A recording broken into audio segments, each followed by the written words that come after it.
하나님께 우리를 창조하시고 이 땅에 보내주시고 우리를 선택하여 주셔서 구원해 주신 그 하나님을 향한 찬양이 평생도록 끊이지 않기를 간절히 소망합니다. 인사하겠습니다. 은혜와 평강이 성도님들에게. 아멘. 인사하시죠.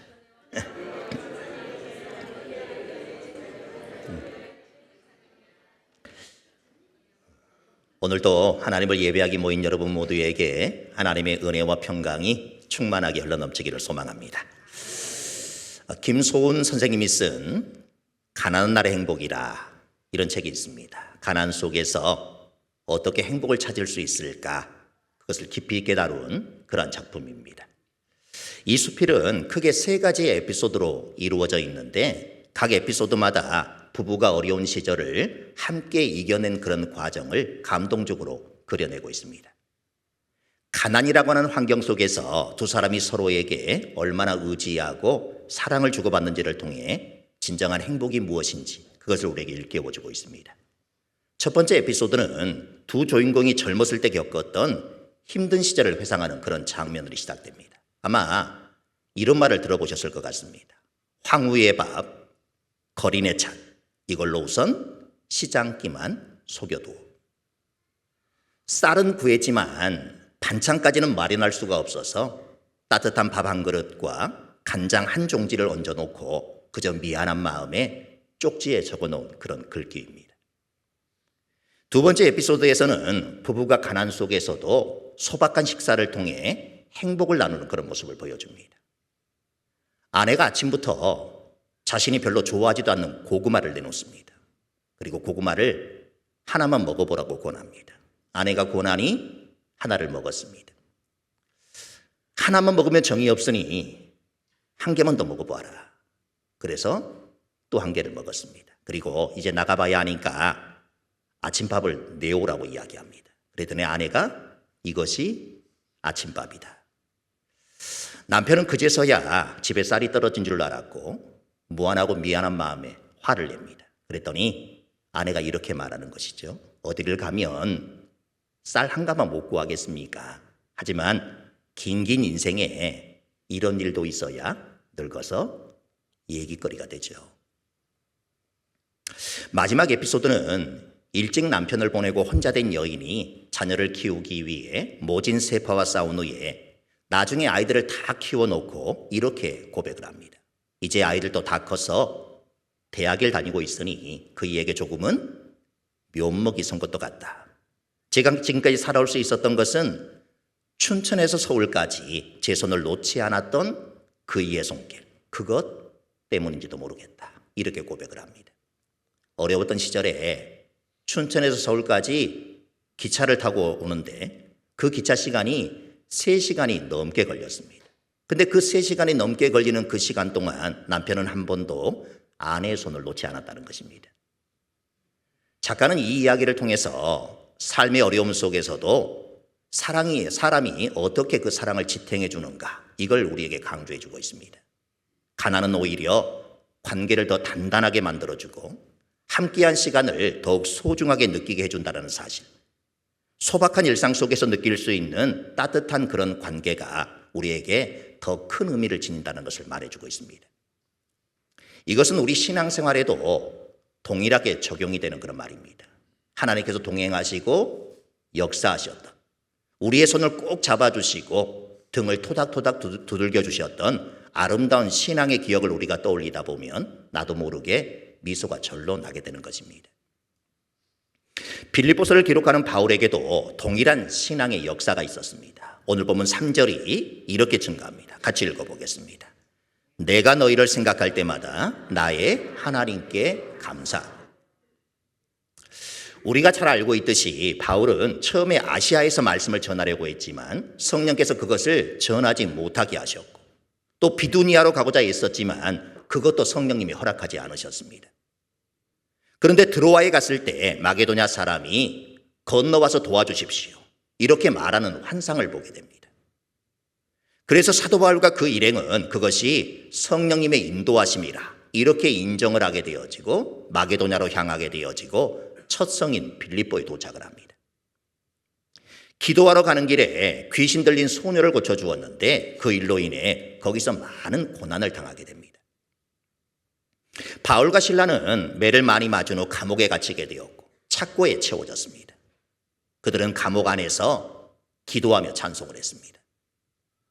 하나님께 찬송할 만한 그런 상황이 아닙니다.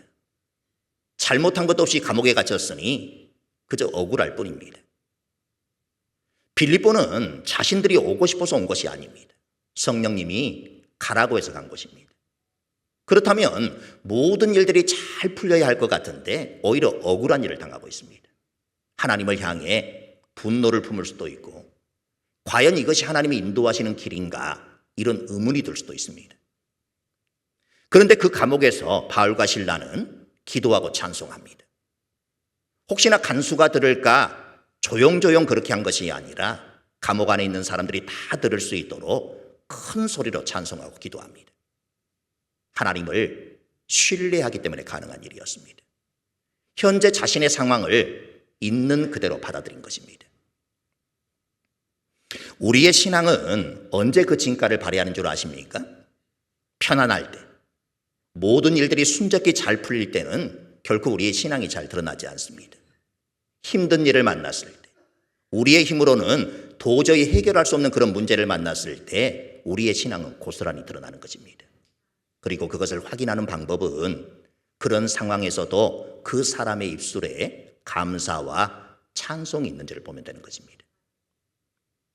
바울이 하나님께 언제 감사하였는지를 3절 4절이 이렇게 증가합니다. 같이 읽어보겠습니다. 내가 너희를 생각할 때마다 나의 하나님께 감사하며 간구할 때마다 너희 무리를 위하여 기쁨으로 항상 간구하며. 바울은 빌립보 교회를 생각할 때마다 감사하고 항상 기쁨으로 간구했다고 합니다. 여기서 생각은 기억이라 이렇게 번역할 수도 있고 회상이라 이렇게 번역할 수도 있습니다. 그래서 감사하는 것은 생각하는 것이라 이렇게 말하는 사람도 있습니다. 그런데 바울이 빌립보 교회를 생각하고 회상할 때 좋은 기억만 있었겠습니까? 지금도 빌립보 교회에는 여러 가지 문제가 있습니다. 빌립보서 4장에서 바울은 이렇게 권면을 합니다. 4장 2절을 같이 읽겠습니다. 내가 유오디아를 권하고 순두개를 권하노니 주 안에서 같은 마음을 품으라. 바울은 두 여자 지도자에게 같은 마음을 품으라고 말합니다.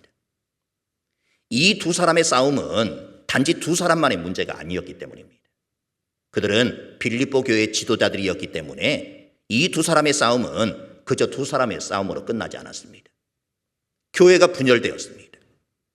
교회가 분열되는 것보다 바울의 마음을 괴롭게 하는 것은 없었습니다.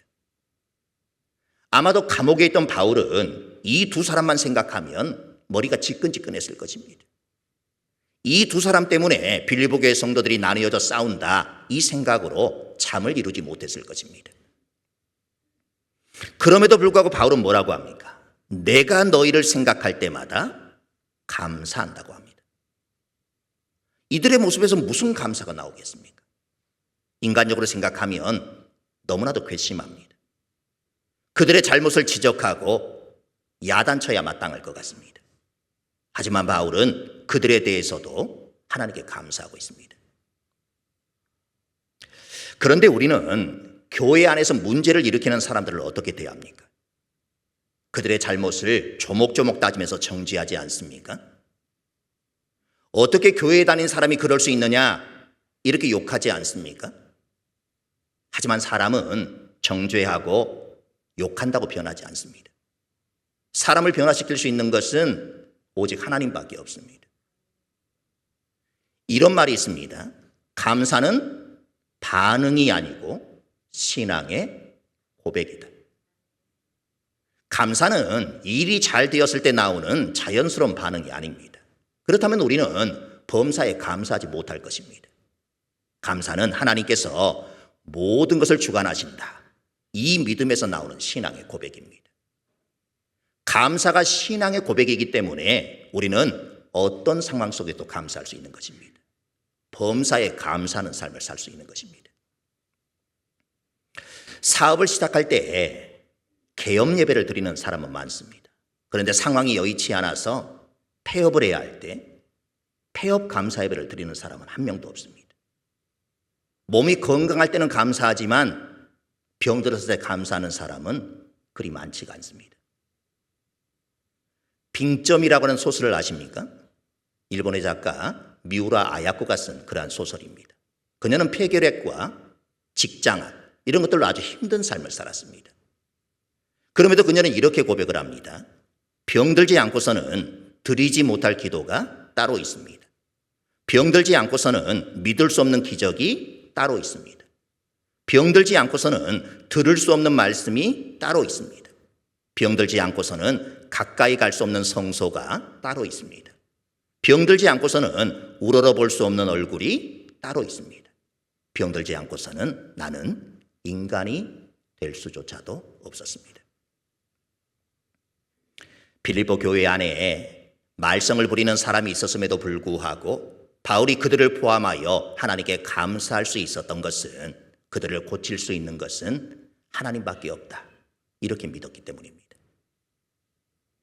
아무리 나와 생각이 다르고 그래서 내 마음에 들지 않는 사람이라도 내가 바꾸려고 해서는 안 되고 하나님께서 변화시켜 주실 것을 기대하며 감사하고 또 기도해야 한다는 것입니다. 교회 안에 나와 맞지 않는 사람 때문에 하나님께 감사를 드려본 적이 있으십니까? 그 사람을 위해 기도하되 마지못해서가 아니라 정말 기쁨으로 기도해 보신 적이 있으십니까? 쉽지 않은 일입니다. 비판하고 욕하고 싸우는 것이 아니라 감사하고 기쁨으로 기도하는 우리들이 될 수 있어야 합니다. 그럴 때 하나님은 우리를 정말 아름답게 만들어 주시고 우리 교회를 참으로 멋지게 세워가실 것입니다. 다시 4절을 읽어보겠습니다. 간구할 때마다 너희 무리를 위하여 기쁨으로 항상 간구하는. 바울은 빌립보 교회를 위해 기쁨으로 간구했다라고 합니다. 간구라고 번역된 단어는 결핍, 부족 이런 의미입니다. 우리가 하나님께 간절히 기도할 때는 무언가 결핍되었거나 부족할 때이지 않습니까? 하나님은 우리를 결핍함이 없도록 인도하시는 분이시지만 때로 우리에게 꼭 필요함에도 결핍을 허락하실 때가 있습니다. 그 결핍이 나를 짓누를 수도 있고 주눅들게 할 수도 있지만 그 결핍은 우리를 하나님께 메어주는 훌륭한 도구가 되어집니다. 그래서 결핍은 하나님이 주시는 은혜입니다. 충만하게 채워주신 것만 하나님의 은혜가 아니라 내 삶에 결핍이 있는 것도 하나님의 은혜라는 것입니다. 그 결핍 때문에 내가 하나님을 간절히 붙들 수 있기 때문에 그렇습니다. 그런데 사도 바울은 자신의 결핍과 부족을 위해 하나님께 기도한 것이 아니라 빌립보 성도들을 위하여 하나님께 간절히 기도했습니다. 그것도 억지나 의무감이 아닌 기쁨으로 항상 기도하였습니다. 우리의 기도가 바울과 같은 그런 기도의 모습이면 좋겠지만 그 정도는 아닐지라도 자신의 결핍과 부족을 위해 하나님께 간절히 기도하는 것만큼 성도들을 위해서도 기쁨으로 간구할 수 있는 여러분들이 되셨으면 좋겠습니다. 그리고 여기 보면 너희 무리를 위하여 이렇게 되어 있지만 더 정확히 말하면 너희 모두를 위하여 이렇게 해석할 수 있습니다. 바울은 모든 빌립보 교회 성도들을 위해 하나님께 감사했을 뿐만 아니라 또한 모든 빌립보 교회 성도들을 위해 항상 기도하였다는 것입니다. 앞에서도 말씀을 드렸지만 마지못해 기도한 것이 아닙니다. 속은 부글부글 끓고 있는데 해야 하니 어쩔 수 없이 하는 그런 기도가 아니었습니다. 바울은 기도할 때마다 기쁨으로 하고 있습니다.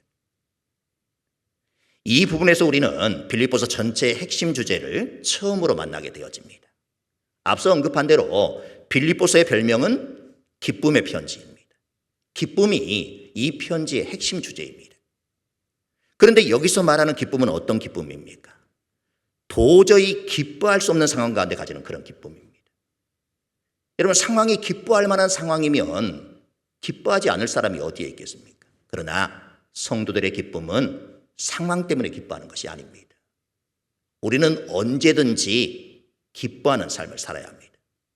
도저히 기뻐할 수 없는 그런 상황이다. 그래도 기뻐할 수 있어야 합니다. 그래야만이 기쁨이 넘치는 삶을 살 수 있기 때문입니다. 바울이 빌립보 교회를 위해 기도할 때마다 감사하게 되는 이유를 5절이 이렇게 증가합니다. 같이 읽어보겠습니다. 너희가 첫날부터 이제까지 복음을 위한 일에 참여하고 있기 때문이라.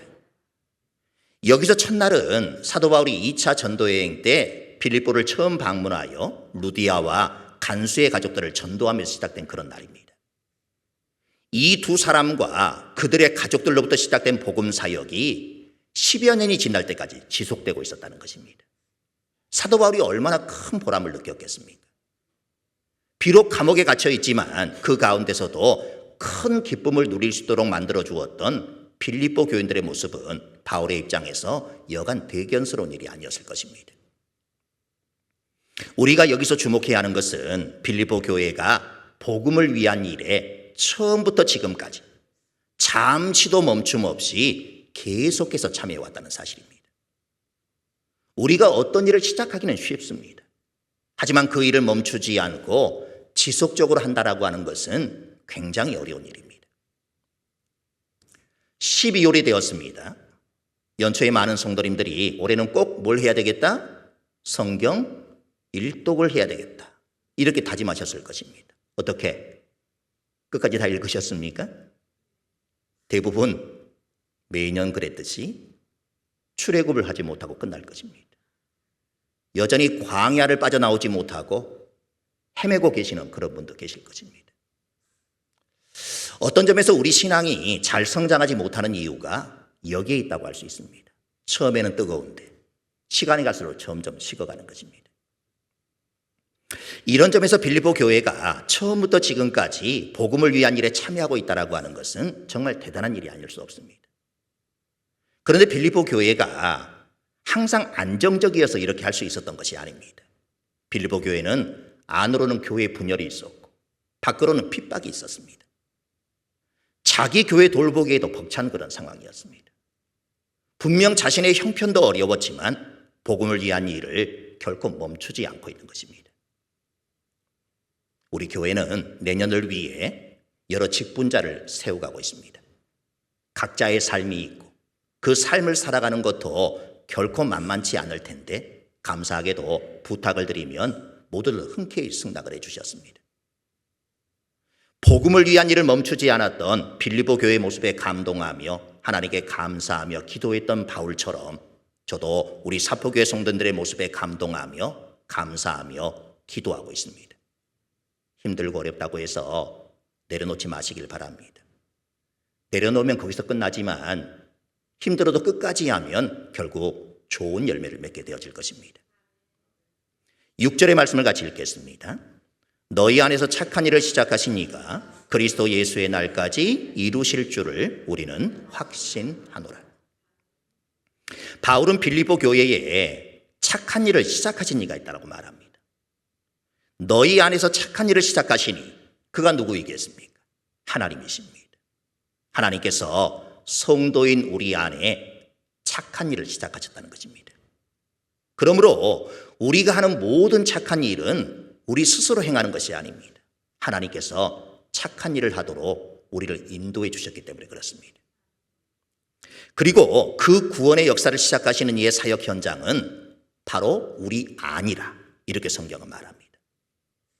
착한 일을 시작하신 이가 우리를 만지시면 우리도 우리의 실상을 보게 되는 것입니다. 이전에는 자신이 최고고 자기만한 사람이 없다고 생각하며 자기처럼만 살면 세상은 행복할 것처럼 그렇게 생각했는데 주님의 개입하심을 통해 자신의 실상이 얼마나 흉측한지 세상에 자신과 같은 죄인이 없다는 사실을 우리는 확인하게 되어지는 것입니다. 그리고 우리 속에서 착한 일을 시작하신 이는 그리스도 예수의 날까지 완성해 가신다라고 말합니다. 비록 사람은 죽어 사라진다 할지라도 하나님께서 빌립보 교회 사람들을 인도해 가실 것이다. 이런 확신을 가지고 있는 것입니다. 바울이 이렇게 확신할 수 있었던 근거는 무엇일까요? 빌립보 교회 성도들의 믿음이 정말로 특별했기 때문일까요? 그들이 한 번 시작한 일은 반드시 끝을 보는 그런 성격을 가지고 있었기 때문일까요? 전혀 그렇지 않습니다. 빌립보 교회 성도라고 해서 오늘 우리와 뭐가 그렇게 다르겠습니까? 그들도 우리처럼 바람이 불면 이리저리 흔들리는 갈대와 같은 그런 사람들이었습니다. 그들도 어렵고 힘들면 모든 일을 다 내려놓고 싶어하는 그런 연약한 사람들이었습니다. 바울이 가진 확신의 근거는 바로 하나님이셨습니다.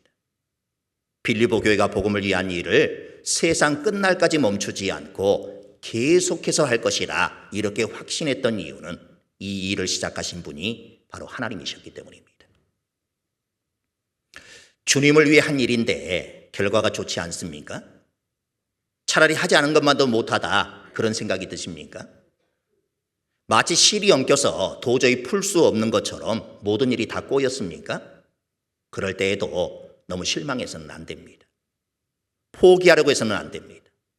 하나님께서 우리 안에서 시작한 일임을 잊지 마셔야 합니다.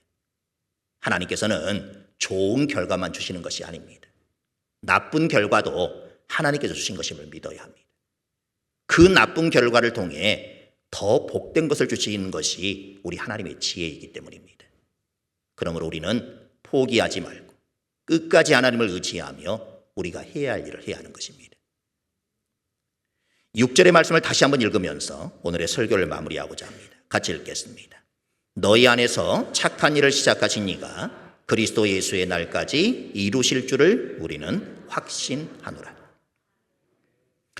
사랑하는 성도 여러분, 죄가 점점 더 미워지고 있다면 하나님이 착한 일을 진행하고 계시는 것입니다. 하나님 외에는 어느 누구도 그런 마음을 주지 못하기 때문입니다. 여러분이 점점 더 거룩함을 추구하고 있다면, 하나님을 기쁘시게 하고 그가 보시기에 흡족한 사람이 되고 싶은 소망이 여러분 마음속에 점점 더 커지고 있다면 착한 일이 여러분 안에 진행되고 있다고 하는 증거입니다. 하나님께 감사하는 마음, 그를 사랑하는 마음이 점점 더 커지고 있습니까? 내가 나 된 것은 하나님의 은혜로 된 것이다, 이런 마음이 점점 더 커지고 있습니까? 착한 일이 진행되고 있는 것입니다. 과거에 즐겼던 일들이 싫어지고 성경이 좋아집니다. 기도하기 시작하고 기도에 참석하기 시작합니다. 이런 일들이 우리에게 일어나고 있다면 그 이유는 단 한 가지입니다. 하나님이 우리 속에서 착한 일을 시작하신 덕분입니다. 우리 모두 이 위대한 사도와 함께 너희 안에서 착한 일을 시작하신 이가 그리스도 예수의 날까지 이루실 줄을 우리는 확신하노라고 이렇게 고백하게 될 수 있기를 간절히 소망합니다. 찬양하겠습니다.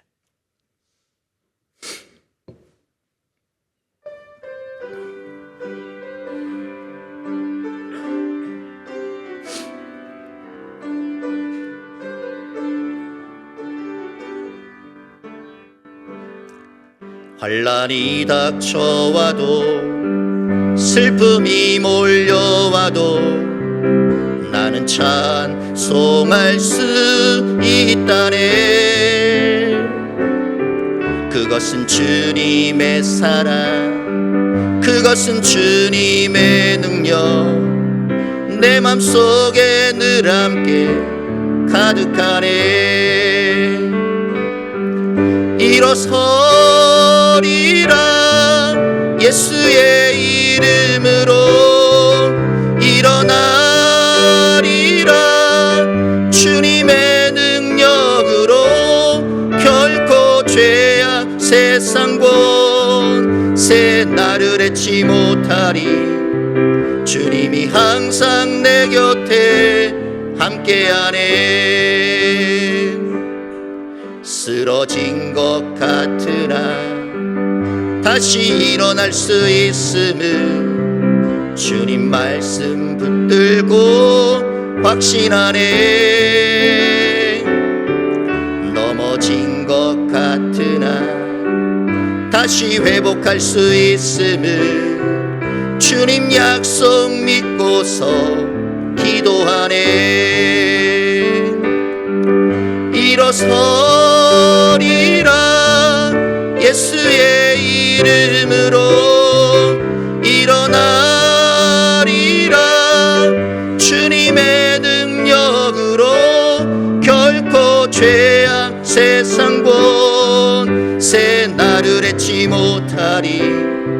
주님이 항상 내 곁에 함께하네.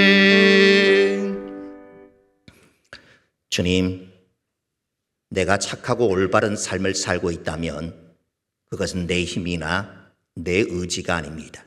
하나님이 내 속에 착한 일을 시작하셨기 때문입니다. 내가 변화되어지고 새로워지는 건 역시 어떤 내 의지나 내 결단으로 되어지는 것이 아니라 내 안에 일을 시작하신 하나님 때문임을 날마다 기억하며 살아가길 원합니다. 그래서 우리는 날마다 변화될 수 있는 것입니다. 어제와 같은 오늘이 되지 않길 원합니다. 오늘과 같은 내일이 되지 않길 원합니다. 우리는 날마다 새로워져야 합니다. 변화되어져야 합니다. 어제보다 더 나은 믿음의 오늘이 되어야 할 것이고 오늘보다 더 나은 믿음의 소유자가 되어 내일이 되어야 합니다. 그래야 우리에게 소망이 있기 때문입니다. 우리 안에 착한 일을 시작하신 분도 주님이시기에 주님의 날에 반드시 이루시고 완성하실 줄로 믿습니다. 그날을 날마다 소망하며 한날은 날 승리하며 살아가는 믿음의 백성들이 다 되게 하여 주옵소서. 예수 그리스도의 이름으로 기도드립니다. 아멘.